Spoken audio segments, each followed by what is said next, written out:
Can I get a computer to work that out for you? Us, Gavin. It's yours as much as mine. Yeah. A computer couldn't work it out anyway. Women ovulate at different times, you know, and some of them during the periods. You know what my old fella used to say? The more you do it, the better your chances. Pity you not like him all the time. Yeah, I don't take after my old fella at all. In fact, I don't even look like him. Must have been the milkman. Worthwhile. Kieran Devaney, Radio City News. Come on, darling, you're going to be late. Is that all you're having? Well, it's not sufficient. It's all I want.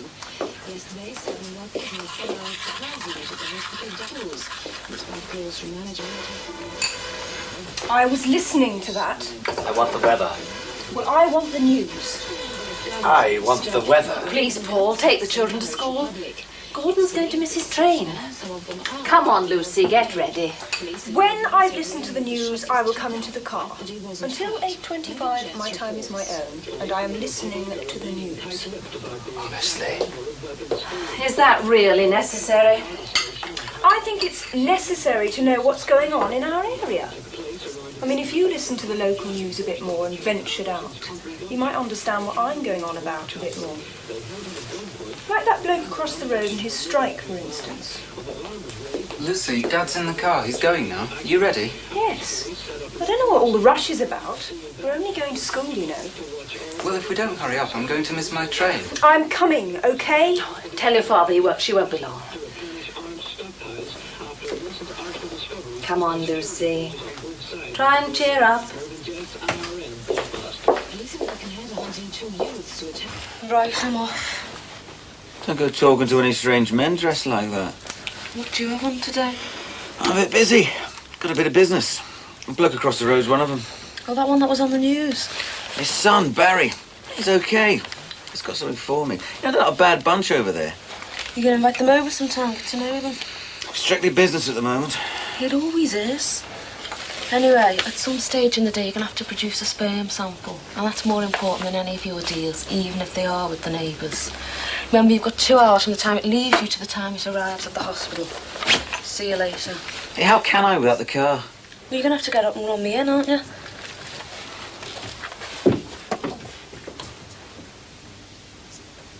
Yes, that's it. Collins, number 8, Brookside Close. You'll definitely call round today. Like yesterday, I suppose. Very well. Goodbye.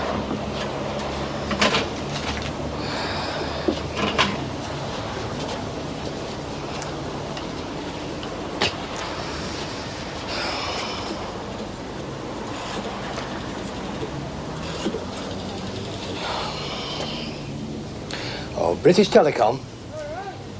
I'd like to make inquiries about the installation of my phone. Collins, number 8, Brookside Close.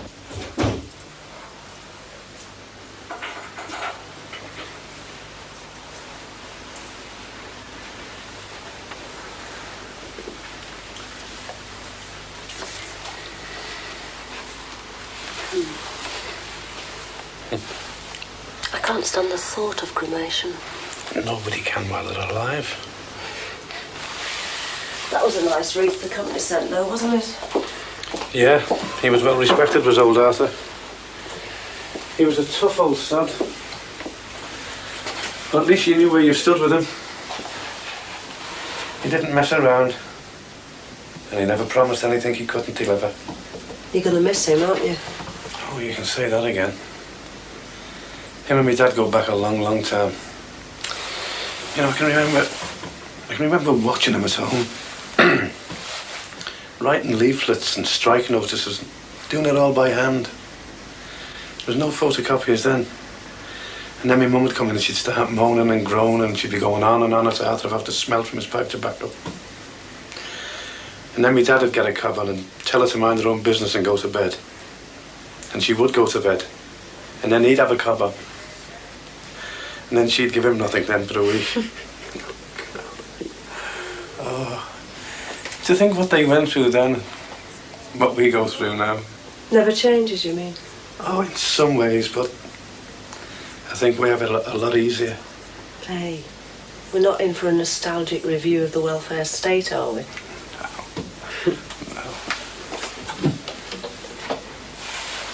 Who'll take Arthur's place then? There's a young fella coming up from the regional office, a lad named George. He's okay, he's not a bad lad, but he'll never be a patch on old Arthur. Management will walk all over him unless we're not careful. Is he coming round here later with the others? I suspect so. But to tell you the truth, I haven't got the stomach for it. Well, I don't feel in the mood for going to work, but... Hey, make that tea, love, while I get changed.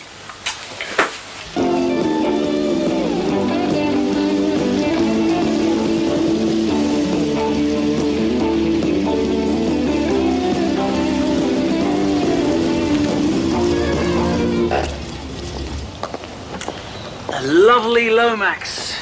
Ms. Lomax, Mr. Taylor. See? They've gone. I had noticed even before you arrived. Would you like to come round and check at the back? I already have. Oh, thorough. How about coming inside to see if I'm keeping an immoral household as well, eh? Well, not really, but I wouldn't mind a cup of coffee. You what? Well, don't look so shocked. It's strictly business. Okay, come on.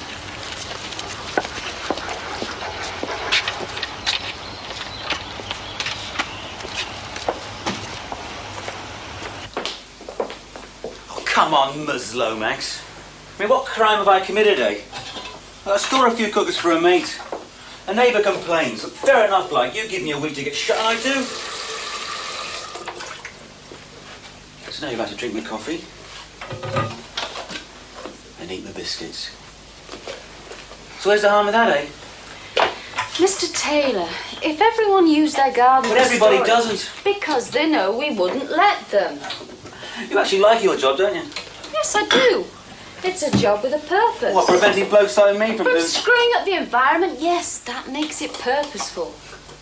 A couple of cookers ain't gonna kill anyone. They're an eyesore, Mr. Taylor. Supposing number 8 stored oil drums in their garden, and number 5 dumped 3 clapped-out cars in his, just to pick off the spare parts when he needed them. The place would look like a bomb site within 6 months. Well, what's this got to do with me anyway?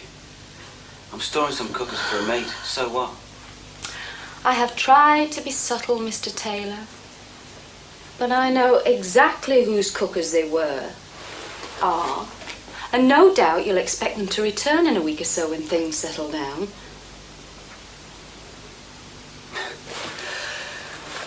Supposing I were to have a small business. Supposing you were. Well, where would I stand? Not clause X sub para D, but straight up like. Oh, that's not for me to say. Off the record. A bit of purposeful advice. Give up? Oh, and sign on the dole, great. It mustn't be an eyesore. If nobody can see it, smell it, or hear it, out of sight, out of mind. So if I were to build myself a nice little shed in the garden, the statutory distance from the back door, like.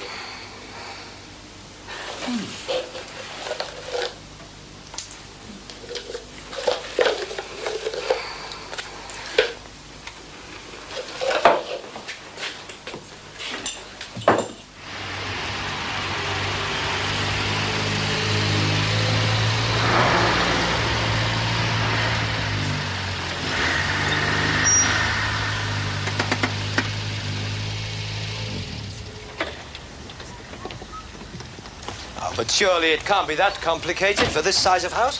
Well, it's only a rough estimate. I'll send you a proper estimate when I've had a chance to work it out. Are you on the phone? Sorry? Are you on the phone? Oh, not yet. Any day now, so they tell me. Know what you mean. Anyway, I'll drop you a line then.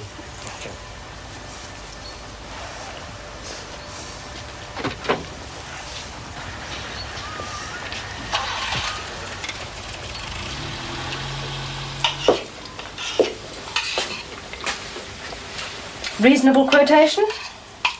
Ridiculous. You can't afford it then. Well, we can afford it. We can't afford to wait for it while they wander about from department to department looking for permission to pick up a pen and give me a reasonable estimate.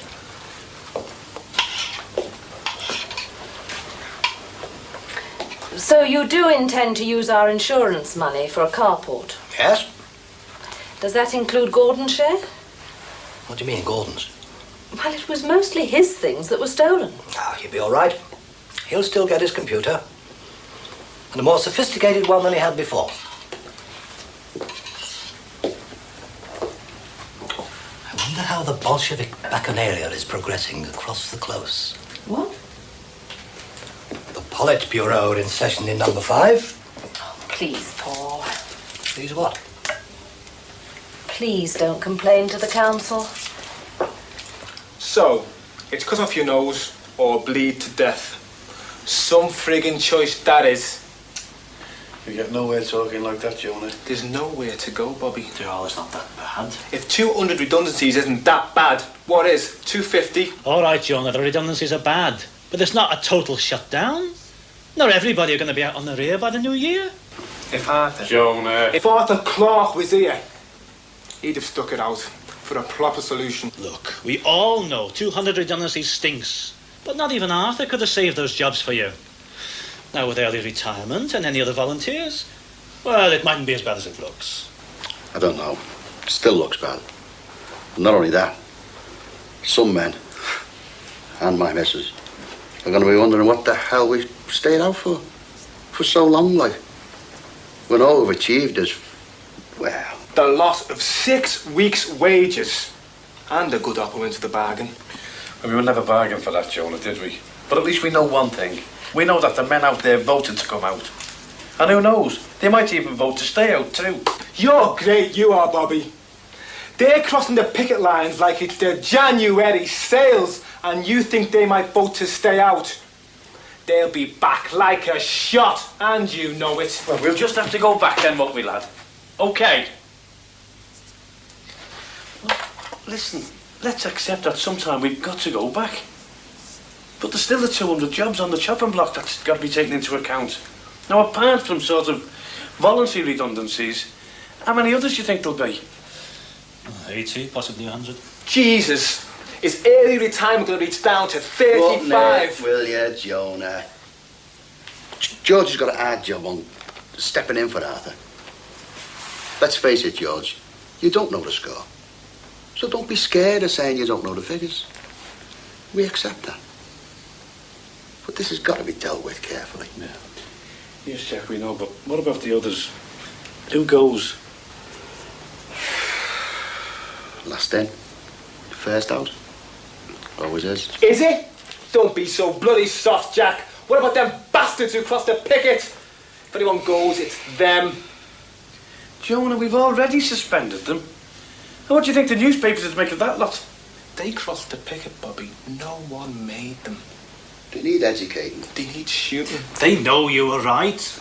Most of them do anyway.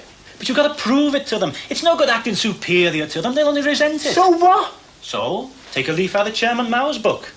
When you've conquered your enemy, make him your friend. By next time round, you'll be on your side. You bloody moderates. You're fond of quoting revolutionaries when it suits you. Look, Jonah Bark, men cross a picket line for all kinds of reasons. And most of the time, they're not very happy or very proud about having done it. They had the same choice as the rest of us. Only they took advantage of the situation like the bunch of yellow-necked scabs they are. I'll tell you something. You might solve this one, but you'll have a lot more aggro on your hands. Because if we do go back, and nothing happens to those bastards, the rest of the lads are going to be wondering why they didn't cross the picket line. You know something, Jonah? I don't think your application to join Her Majesty's diplomatic corps is going to meet with any great success. Tell you something else, George. I'll be asking the same question. And if you want to, you can bloody quote that on the friggin' radio. That's what.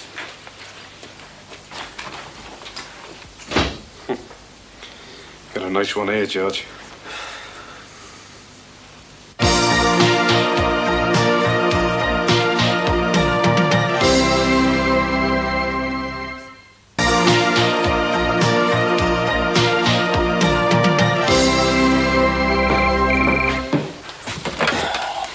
Yeah.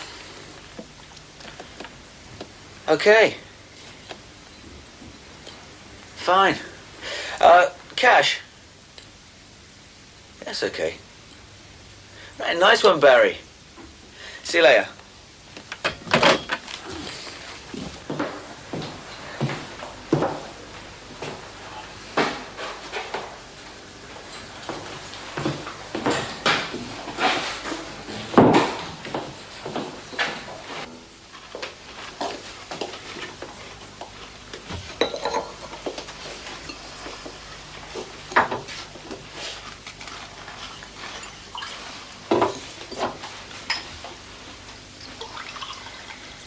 I can't see the point in wasting so much money on a carport. Why can't we just get a cheaper car and let it rust? Don't be ridiculous, Lucy. Ridiculous? It's just the way I've been brought up, Father dear. Come on, Lucy. It'll make all the difference to the house. It really will. Of course it will. And anyway, it hasn't really cost us anything. Look on it as a form of compensation for the inconvenience of being burgled. On the Wirral, we couldn't keep up with the Joneses, and that's why we moved here. Now we are the Joneses, it appears nobody's particularly interested in trying to keep up with us. In fact, if we tried keeping down to somebody like the Grants, perhaps it would be being more realistic. It will improve our own environment immeasurably, Lucy, and you know it. Lucy. What? I'm just adjusting my manners to our new environment. That's how they drink soup at my new school. It's called an audio-visual style of eating. I think I'm really getting the hang of it now.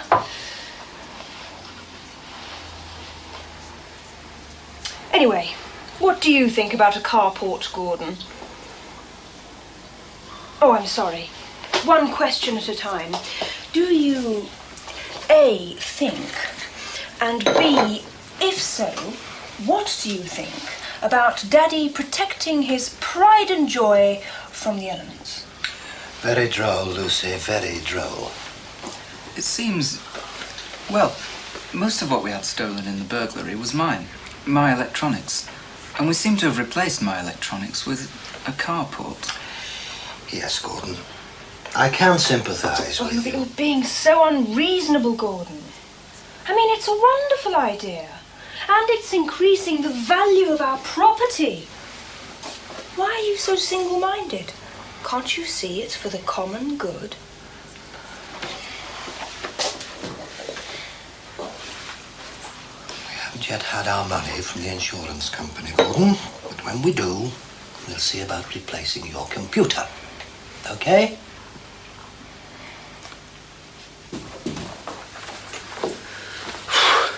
They gone then? Looks like. Hey, do you want a cup of tea? Yes, please, mate.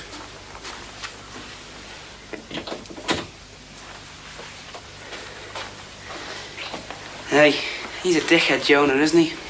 Nah, he really hasn't been up against it yet, has he? Ah, he must have. He's black. Everyone gets picked on sometimes. Last time you were on strike, I was in the juniors. You still remember that? Can't help it, can I? Number of times I was jumped. What? Why'd you never say anything about it? Ah, you and Mum had more important things to worry about, didn't you? Besides, I've set up school since then. What do you reckon to this dispute? Go on, you must have heard. Jonah's right about one thing. The ones that cross the picket line should be elbowed first.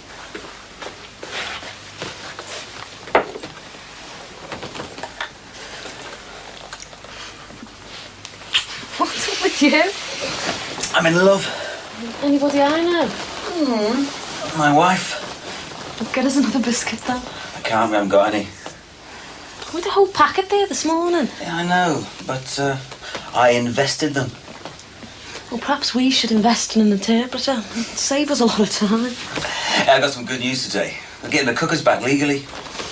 Wow. Being delivered today. What? Why, what?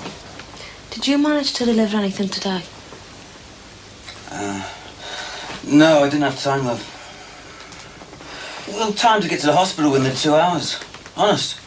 Well, why don't you go to the hospital, do it there, and just let them get on with it? Okay, I will. When? Well, soon. Tomorrow. Saturday.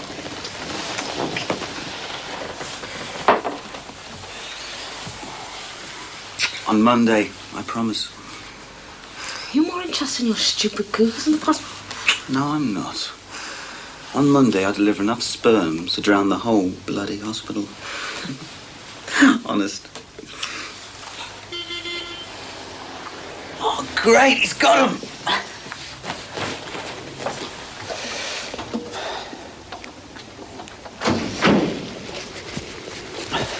Hi, Gavin. Hello, Barry. Hey, Joe. These do you? Oh, Barry, they're terrific. I feel sick already. Oh, yeah. I nearly threw up on one when I was bringing them in. Hey, what have you been doing then? Yeah, never you mind. Hey, fancy a drink? Yeah? How about the Queens? Yeah, fantastic. I like the sound. Oh, what's up?